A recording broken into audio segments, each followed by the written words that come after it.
대학 다닐 때는 철학을 잘 이해를 못했는데 대학을 졸업하고 철학을 다시 공부를 하게 되니까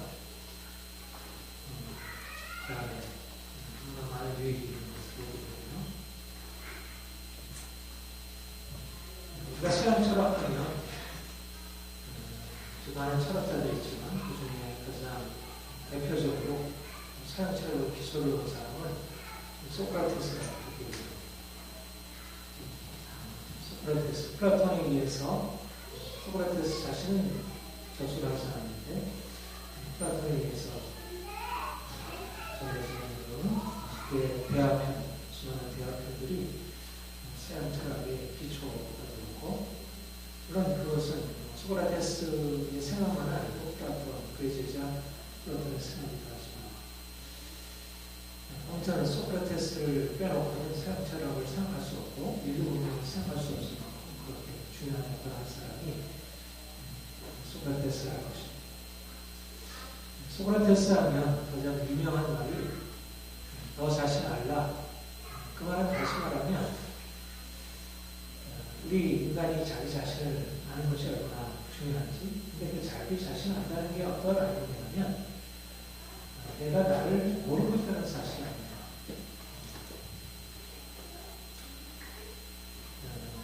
사람들이 자기 스스로에 대해서 지혜롭다고 생각하지만 실상은 지혜롭지 못하는데 자신을 착각하고 있다는 것입니다. 소크라테스가 당시 아테네에서 가장 지혜로운 자라는 그런 신탁을 받았어요. 그래서 그가 그 사실이 정말 자기는 그렇게 생각하셨는데 정말 그 사실이 아닌가 그를 알아보려고 많은 사람들을 만나보고 사람들과 이렇게 대화를 해보니까 그가 알게 됐던 사실이 있는데 아 이래서 나를 지혜롭다고 했구나. 시인들을 만나보고 또 정치인들을 만나보고 또 기술자들을 만나보고 이러저런 불의의 사람들을 만나보고 그가 발견하게 되는 게 뭐냐면 다른 사람들은 자기가 알고 있는 지식이 전부라고 생각하고 그래서 자기 스스로를 자기가 알고 있는 지식으로 인해서 지혜롭다고 생각했지만 소크라테스는 자기 자신을 그렇게 지혜자로 생각하지 않는 아직은 내가 제대로 된 지혜를 갖추지 못한 자로 그래서 자기 자신에 대해서 그 말을 자기는 지혜자가 아니라 지혜를 추구하는 자다. 그래서 철학에서 철학이라는 말이 필로소피라는 말인데 필로소피라는 말이 지혜를 사랑하는 것, 지혜를 추구하는 사람. 그러니까 아직은 내가 지혜를 가지고 있지 못하고 지혜는 저 멀리 있고 나는 그 지혜를 쫓아가는 사람. 그렇게 얘기를 하는 것입니다. 그러니까 철학이라고 하는 자세, 철학이라는 태도 자체가 인생에 대해서 내가 알고 있는 자가 스스로 알고 있는 자가 여기기보다는 내 자신을 아직 돌아야 할 지식, 그 지혜, 참된 지식에 도달하지 못한 자로 그 자신을 겸손하게 낮추는 것이라 말할 수 있습니다. 마치 이것이 철학에 한정되어 있어요.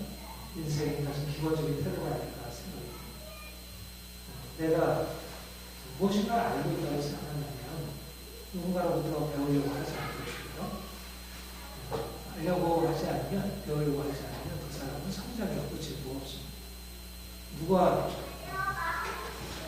인생에 대해서 보다 잘 사는 사람이니까 그는 기꺼이 자기가 배우려고 합니다. 자기가 무엇인가 부족함을 인정하고 늘 배우려고 하는 사람이 성장할 수 있는 사람, 그렇게 말할 수 있을 것입니다. 우리 하나님을 만난다는 게 무엇일까? 우리가 예수님을 통해서 하나님을 만난다는 게 무엇일까? 그것은 뭐 하나님 안에서 자기를 발견하는 것이다. 그렇게 말할 수 있습니다. 우리 장로교의 초석을 놓은 칼빈이 이 기독교 강론라는 가장 그 유명한 책 제1부 1장 1절에서 그가 말하기를 인간이 자기 자신을 발견해야 하는데 하나님을 만나기 전까지는 인간이 자기 자신을 제대로 발견할 수 없다는 것입니다. 하나님의 빛 앞에 서기 전까지 인간의 본성 안에 너무 깊은 이 교만의 뿌리가 있어서 스스로 자기를 지혜롭다고 생각하고 의롭다고 생각하고 선하다고 생각하고 자기 자신이 무엇인가 맞다고 생각하기 때문에 결국은 하나님 앞에서 자기 자신을 고치려 하지 않는다는 것입니다. 그런데 하나님을 만나게 될 때 비로소 인간이 자기 추한 실상을 보게 되고 그래서 그로 인해서 하나님 앞에 나아가 자기의 부끄러움을 고백하게 되고 돌이켜 그 죄에서 벗어나는 기쁨을 얻는다. 여러분과 제가 하나님의 은혜를 받았다는 게 뭘까? 하나님을 알지 못하는 세상 사람들과 가장 큰 차이가 뭘까? 그것이 바로 자기의 실상, 내가 얼마나 큰 죄인인지, 내 악이 얼마나 열심히 큰 것인지, 그것을 발견하는 것입니다. 우리는 어떻습니까? 일반적으로 사람들이 너 이게 문제야, 너 이거 고쳐야 되지 않아? 뭔가 작은 잘못, 실제적으로 우리가 해놓은 것이라 할지라도 그런 지극한 수시를 받게 되면 우리 마음에는 거기에서 변명하고 싶고 또 때때로 상대방이 자기를 오해했다고 그렇게 화가 나고 자기를 변호하려고 그렇게 했어요. 우리의 본성에는 자기 자신을 그렇게 심각하게 문제라고 생각하지 않습니다. 그런데 하나님이 우리 그의 빛으로 우리에게 임하셔서 우리에게 비추실 때 내가 생각하는 것보다 그리고 다른 사람들이 나에게 지적하고 말하는 것보다 훨씬 더 내가 문제가 많다. 나는 그렇게 괜찮은 사람이 아니다. 내가 그렇게 사람들 앞에 나를 내세울 만한 존재가 아닌가라고 하는 사실을 비로소 깨닫게 되는 거죠. 그게 은혜의 출발입니다. 사람들이 스스로 지혜롭다고 생각하고 의롭다고 생각하고 깨끗하다고 생각하고 자기가 대단하다고 생각하는데 자신이 아무것도 아니고 뿐만 아니라 자기가 문제로 가득하 있고 죄와 악, 허물투성이라고 하는 사실을 깨닫는 게 그게 은혜라는 거죠. 그게 어떻게 은혜일까? 인간이 자기 실상을 발견하지 못하게 될 때 결국 그로 인해서 인생이 자기에 대한 잘못된 착각, 환상 속에서 살아가고 자기가 대단하다고 생각하고 무엇인가 자신에게 마땅한 이런 것이 이루어져야 하는 것이 주어져야 한다고 생각하고 그런 것이 이루어지지 않으면 이제 화내고 분노하고 싸우게 됩니다. 우리가 부부간에 싸우고 또 사람들과 갈등하는 이유가 뭐예요? 나는 대단한데 나를 대접해주지 않는다는 거 아니에요. 물론 우리가 때때로 우리 자신을 변명할 때가 있고 부당한 대우에 대해서 항의할 때가 있겠죠. 또 사람들과 관계에서 그러야 하기도 하고. 그러나 사실상 우리는 내가 아는 것보다 또 다른 사람들 나를 평가하는 것보다 훨씬 더 우리 깊은 그 본성에 있어서 악하고 더럽고 문제로 가득한 존재라는 거죠. 우리 하나님을 만나기 전까지 그분의 빛 앞에 서기 전까지는 우리는 자기 자신을 실상을 제대로 보지 못합니다. 하나님의 은혜가 무엇인가? 또 하나님의 은혜의 빛 앞에 서서 실상을 보게 되는 것. 내가 주님을 보는 것. 내가 심각한 병에 들어있다는 것을 아는 것. 예수님이 바리새인으로부터 비난을 받았습니다. 세리 죄인들과 함께 식사를 하고 있는 모습을 보고 바리새인들이 비난하기를 저가 죄인과 세리와 어울리셔라. 죄인과 세리와 어울리는 것은 결국 그가 죄인과 한 무리가 된다는 것을 의미하고 그거는 하나님 앞에서 잘못되었다는 것입니다. 그런데 예수님께서 그들에게 말씀하시기를 나는 죄인을 불러 내게 주시오. 건강한 자에게는 영원히 쓸 때, 병든 자에게 쓸 때, 나는 의인을 부르러 온 것이 아니라 죄를 부르러. 누가 예수님을 만날 수 있는가? 누가 우리의 구원자 예수 그리스도를 만나 그분으로부터 고침받고 새로운 인생을 살 수 있는가? 누가 새로운 피조물이라 여김받고 이전과 살았던 삶과는 근본적으로 다른 삶을 살아갈 수 있는가? 그것은 내가 스스로 나를 죄인이라 인정할 수 있는 사람, 내가 스스로 나를 죄인이라 인정하고 나를 병든 자라 인정할 수 있는 사람이라 인정하시는 거죠. 주님이 구원하러 오신 사람은 의인이 아니고 죄인이고 그가 의사로 오신 것은 병든 자를 고치시기 위함입니다. 우리가 스스로 의인인데 우리가 스스로 나는 병든 것이 없던 자라 이렇게 생각하게 될 때 굳이 예수님이 내 인생 안에 들어오셔서 행하실 일이 없는 거예요. 그가 오셔서 행할 일은 그러자면 의료 도구를 가지고 우리를 진단하시고 우리를 고치시려고 하는 것입니다. 나는 멀쩡한 사람인데 그분 앞에 설 이유가 없잖아요. 내가 병들어 안 들었는데 내가 병원에 갈 이유가 없고 내가 누군가 치료하고 있는 우리 가족이나 친지를 만나기 위해서 병원에 갈 수 있지만 내가 병이 안 들어서 굳이 병원에 갈 이유가 없죠. 내가 병들었다는 사실을 알지 못한다면 내가 병이 들었어도 의사 앞에 갈 이유가 없죠.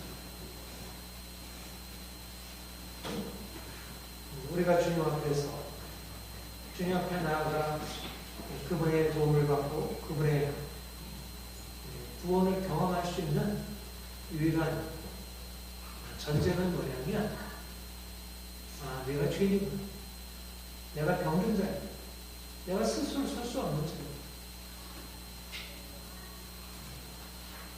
그래서 내가 병든 자임을 깨닫고 내가 죄인임을 깨닫고 내 자신에 대해서 이게 어찌할까 이렇게 자기 스스로에 대해서 심각하게 문제를 제기할 수 있는 사람이 비로소 치료를 받을 수 있는 무엇인가가 열리기 시작했다는 것입니다. 그리스도는 누구인가? 믿지 않는 사람들과 그리스도인들이 다른 게 무엇인가? 믿지 않는 사람들은 내 인생은 내가 내 힘으로 살아갈 수 있어. 굳이 내 인생에 내가 손 벌리고 도움을 청할 필요가 없어. 그러나 그리스도인들은 내 힘으로 살아갈 수 없는 뿐만 아니라 심각한 문제를 가지고 있는 병을 가지고 있는 고칠 수 없는 불치병을 가지고 있는 존재로서 자기 자신이 인식하고 그래서 천부의 의지 없어서 손들고 주나를 박대하시면 내가 어디 가리까 인내하신 곳에 주여 내 말 들으사 죄인 오라 하실 때 날 부르소서. 우리가 요즘에는 우리 자신의 죄인으로 고백하는 찬송을 그렇게 많이 부르지 않죠. 그런데 사실상 기본적으로 우리가 하나님과 관계를 맺는 기본적인 출발점은 우리가 죄인이라는 사실에서부터 내가 죄인이라고 하는 것을 인식하는 거기서부터 비로소 시작이 되는 것입니다. 주님은 우리에게 찾아오셔서 이전에는 내가 괜찮은 사람이라고 생각했지만 이제 주님이 내 삶에 들어오셔서 그의 빛을 비추신 거예요. 내가 병든 자임을 알게 하시고 내가 이전에는 깨끗한 자라고 생각했지만 나는 더러운 자임을 알게 하시고 내가 이전에는 의로운 자라고 생각했지만 내가 죄 가운데도 주님을 알게 하시는 것입니다. 이것이 은혜이고 그 깨달음으로 인해서 우리는 마치 소크라테스가 자기의 무지의지를 깨닫고 끝없이 진리를 추구하는 지혜의 추구자가 되듯이 철학자가 되듯이 마찬가지로 우리도 내가 죄인임을 발견하고 나의 이 죄를 씻고 나의 이 죄의 이 공경에서 나를 건져내줄 하나님 그분의 구원을 향해서 나아갈 수 있게 되는 것입니다. 우리가 주님을 만나서 얻게 되는 은혜가 바로 나에 대한 새로운 발견, 그로 인한 겸손함. 나에게는 의가 없구나. 나에게는 선함이 없구나. 나에게는 지혜가 없구나. 나에게는 깨끗함이 없구나. 내게 없는 이것은 하나님께만 이것이 있구나 하는 것을 깨닫고 내가 하나님 앞에 나아가 그분의 도우심, 그분이 나를 위하여 행하실 구원의 은총을 내가 기다리고 나가는 거죠. 이전에 내가 스스로 지혜롭다고 생각하고 의롭다고 생각하고 무엇인가 스스로 할 수 있다고 생각했을 때는 이제 하나님 앞에 나아가려고 하지 않았다면 이제 주의 은혜 받아서 이제 내 자신의 잘못을 깨닫게 되면서 하나님 은혜 앞에 나아가 주의 긍휼을 구하는 것입니다. 은혜의 보좌 앞에 나아가 그의 긍휼을 얻기 위하여 은혜의 보좌 앞에 나아가 우리를 위하여 그 긍휼을 베푸시는 주님을 의지하는 것입니다. 우리 믿는 사람이라고 하는 것은 바로 이제까지 내가 스스로 자기 자신을 의지하던 삶, 자기 자신에 대해서 무엇인가 대단하다 생각하고 자랑하는 삶에서 이제 스스로에 대해서 절망하고 좌절하고 은혜를 베푸시는 주님 앞에 나아가는 것입니다. 그래서 이제 할 건 뭐냐면 하나님이 나를 도와주옵소서. 우리가 하나님 앞에 서서 우리가 고백해야 할 것은 하나님, 나는 당신의 은혜가 아니면 살아갈 수 없는 존재입니다. 나의 지혜와 나의 능력, 나의 노력, 나의 애씀을 가지고는 나를 바꿀 수가 없습니다. 나의 능력은 당신에게 있고 당신의 능력만이 나를 새롭게 하시는 유일한 생명의 원천이 됩니다. 이것을 우리가 새로운 피조물이라 얘기하는 것입니다.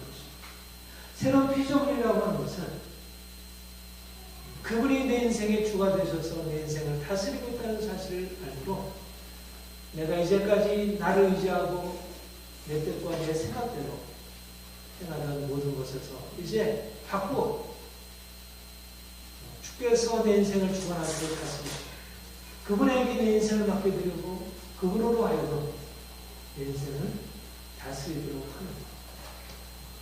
그때부터 우리 인생 안에 새로운 변화가 일어나게 되고 하나님의 은총이 부어지게 됩니다. 하나님이 자기 자녀들이 자신에게 찾아와서 그의 사랑과 긍휼을 구할 때 어찌 기뻐하지 않을까? 하나님의 기쁨이 뭡니까? 자녀들이 그분을 찾는 것입니다. 자신의 약함을 발견하고 그분의 은혜 앞에 나와 그분의 은혜를 구하는 것. 이것이 하나님의 기쁨입니다. 우리가 그분에게 기쁨을 드리는 것은 우리가 무엇인가 대단한 것을 그분에게 드릴 것이 무엇이겠어요? 우리가 가지고 있는 것이 무엇인가 그분에게 그렇게 대단하게 기쁨을 드릴 수 있는 게 무엇이겠어요? 우리가 그분을 기쁘시게 할 수 있는 것은 내가 아닙니다. 당신입니다. 당신이 나의 삶의 주이시고 당신이 나의 삶을 회복하실 수 있는 유일한 근원이시고 이렇게 고백하고 믿음으로 그분의 은혜를 구하는 것. 그것이 바로 하나님을 기쁘시게 하는 믿음. 믿음이 없이 하나님을 기쁘시게 못하는 하나님께 나아가 그분의 긍휼을 구할 때 하나님 우리를 기쁨으로 받으시고 우리에게 그분에게 있는 모든 은총을 남김없이 부으시는 것입니다. 하나님은 우리에게 그의 은총을 부으시기 위하여 준비하고 계시고, 단지 우리가 우리 스스로 움켜쥐고 우리 스스로 우리 인생을 이끌고 애쓰고 있기 때문에 하나님이 그의 은총을 나눠주실 수 없는 것입니다. 그분의 부요함을 우리의 교만함이, 우리 악함이 막고 있었던 것입니다.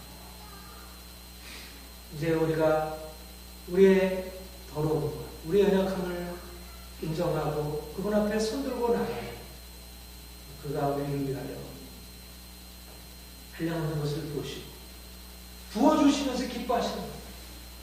그분은 결핍함이 없습니다.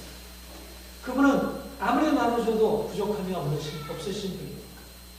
오히려 나눠주시는 것이 그분의 기쁨입니다. 우리가 그분에게 나아가 우리의 필요를 구하고 우리의 연약함을 그분이 해결해 주시기를 원할 때 하나님은 기쁨으로 우리의 모든 것을 채우시고 또 우리는 또 그로 인하여 기쁨을 누리게 되는 것입니다. 이것을 우리가 하나님께로 가서 받는 하나님의 은혜의 선물이가 그렇게 말할 수 있습니다. 사랑하는 여러분, 우리가 좀 더 주님 앞에 더 자주 더 온전하게 나아가고 소망합니다. 우리가 가지고 있는 것, 그분의 것이 아니라면 우리가 가지고 있는 것이 무엇이겠습니까? 누구든지 그리스도 안에 있으면 이전 것은 지나갔으니 새로운 피조물, 이전 것은 지나갔으니 새로운 새 것이 되었습니다. 우리가 주님 앞에 온전하게 서기 위해서 필요한 것은 우리 옛사람을 벗어버리는 것입니다. 이전 것은 지나갔습니다. 보다 새 것이 되었습니다. 본문에 뭐라고 얘기합니까? 본문의 모습은 옛사람의 모습을 우리에게 말하고 있습니다. 하나님 없이 살아가는 사람이에요. 22절 우리 함께 읽겠습니다. 시작. 스스로 지혜 있다 하나 어리석게, 스스로 지혜 있게 되나 하나 어리석게.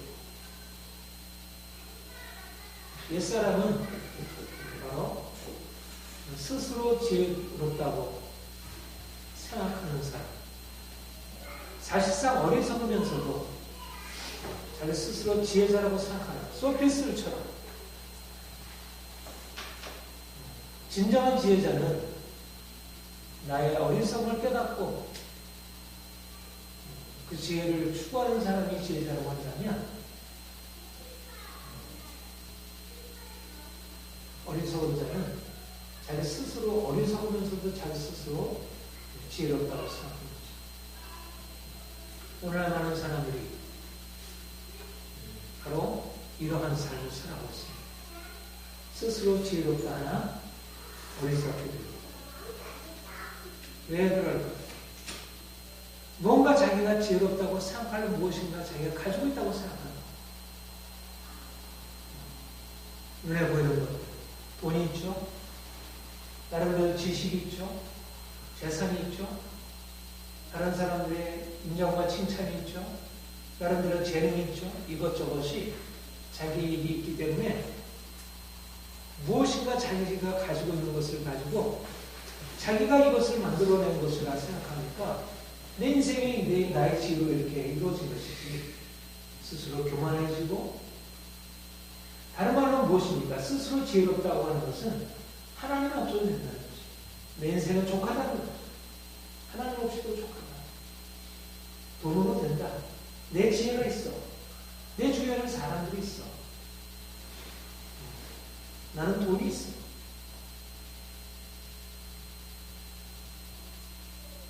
과연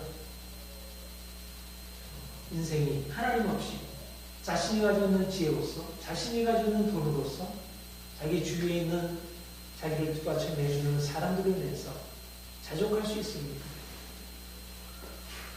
어리석은 것입니다. 하나님 없이도 인생이 스스로 설 수 있다고 생각하는 그 생각이 어리석은 것입니다. 인생은 피조물이고 돈이나 우리가 가지고 있는 모든 명예나 권력이나 모든 것들이 다 풀의 꽃과 같이 지나가는 피조물에 불과한 것들. 그것은 다 썩어질 것들입니다. 그것을 가지고는 인생이 세워질 수 없습니다. 그것은 생명의 근원이 될 수 없습니다. 생명의 근원 되신 이는 오직 창조주 하나님 그분에게만 썩지 아니할 영광주이신 그분에게만 생명의 근원이 있고 그분이 아니라면 어떤 것도 우리의 삶을 제대로 살게 할 수 없습니다. 하나님을 알지 못하는데 어떻게 제의를 할 수 있습니까? 하나님을 알지 못하는 스스로 지혜 떠나는 어리석게 되어 썩지 않는 하나님의 영광을 썩어질 새와 짐승과 기어다니는 동물의 우상, 사람과 새와 짐승과 기어다니는 동물의 우상의 형상으로 바꿔 사람들이 하나님을 알지 못하고 마치 세상에 있는 것들이 하나님인 것입니다. 돈이 하나님인 것입니다. 사람들의 자신들의 향한 칭찬이 하나님인 것입니다. 그것들을 붙들고 사랑하고 그것을 추구하며 살아가고 있습니다.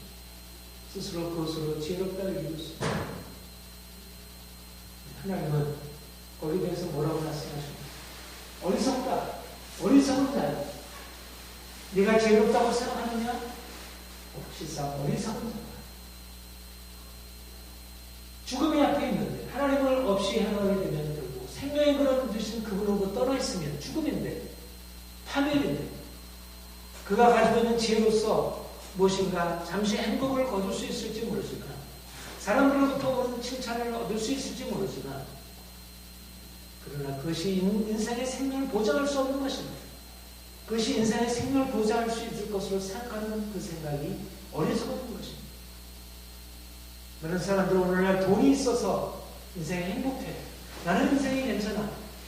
돈을 쫓아가고 돈을 더 많이 벌려고 하고 보다 높은 자리에 오르려고 하고 그것을 가지고 자랑하고 그것이 없으면 인생을 형편없는 것으로 생각합니다. 하나님 없는 사람들의 생각이 얼마나 어리석은지 하나님을 떠나서 인생의 행복이 가능하다고 하는 그 생각이 너무나 어리석은 것입니다. 하나님은 세상의 죄를 어리석다 그렇게 말씀하고 있습니다. 하나님을 알게 하나님을 영어롭게 아니하고 감사치도 아니하고 바로 하나님을 떠나서 살아가는 그들의 생각이 허망해지고 미련한 마음이 멀어지게 됩니다. 그래서 하나님은 그들에 대해서 어떻게 하시겠다고 하십니까? 하나님의 진노가 그리고 진리를 막는 사람들의 모든 경건하지 않은 것 그에 대하여 하늘로부터 나타납니다.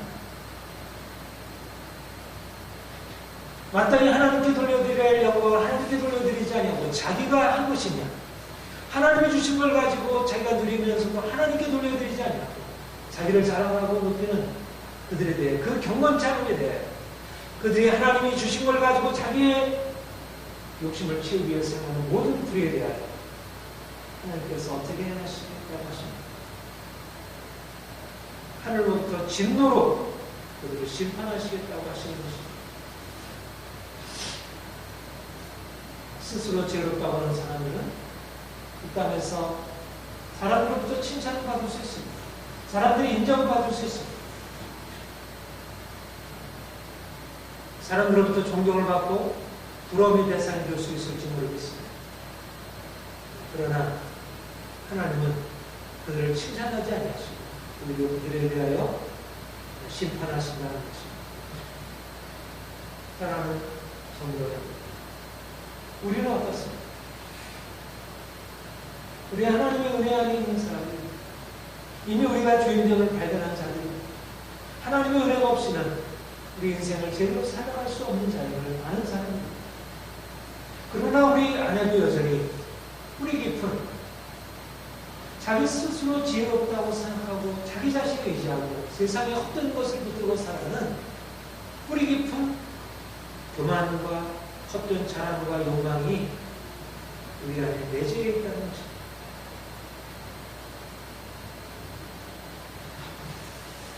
우리가 하나님 앞에서 자기 죄인됨을 깨닫고 자기 어리석음을 깨닫고 그분의 긍휼을 교회해야 그 하나님께로부터 오는 것 그 은혜가 우리의 삶에 놀라운 능력으로 작용하고 우리를 바꿀 수 있는 우리가 또 하나님을 떠나 또 헛된 세상을 붙들고 또 자기 자신을 붙들고 하나님 없이 살려고 하는 이전의 길로 돌아서야 하는 성향이 우리 안에 여전히 존재하고 있다.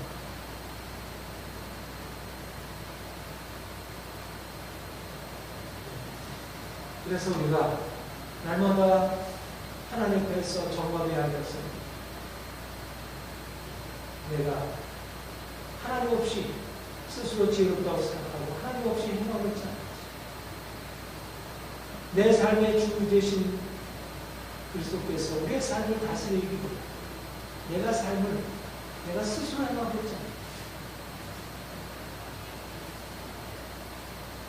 하나님 없이 스스로 행하는 그 모든 것들은 우리의 삶을 하나님의 그 축복된 근원으로부터 멀어지게 하고 우리를 고통과 절망으로 이끌어가는 것입니다. 주님이 우리에게 말씀하는 것은 무엇입니까? 날마다 하나님 앞에 서야 한다는 것입니다. 하나님 앞에 서서 우리 자신이 누구인지 우리가 얼마나 비참한 죄인인지 우리가 어떻게 스스로 설 수 없는 그런 어린아이에 불과한지 우리 자신을 날마다 깨닫고 우리의 높아진 마음이 또 깨어지고 낮아지고 그래서 이제 그분의 은혜로서만 살겠다고 하는 날마다 그 고백이 우리 안에 일어나는 것입니다. 이것이 바로 인생을 행복하고 복되게 살아갈 수 있는 길입니다. 여러분, 주님 앞에 어떻게 서 있습니까? 겸손히 그분의 은혜를 구하고 있습니다. 하나님이 우리에게 구하는 것은 다른 것 아니고 겸손히 하나님 앞에 나와 그분의 은혜를 구하는 자세입니다. 우리가 스스로 지혜롭다고 여기던 우리 이전의 모든 잘못된 습관에서 이제 벗어나 이제 오직 주님 안에 내 삶의 정리입니다. 나는 이제 주님을 의지하고 살겠습니다.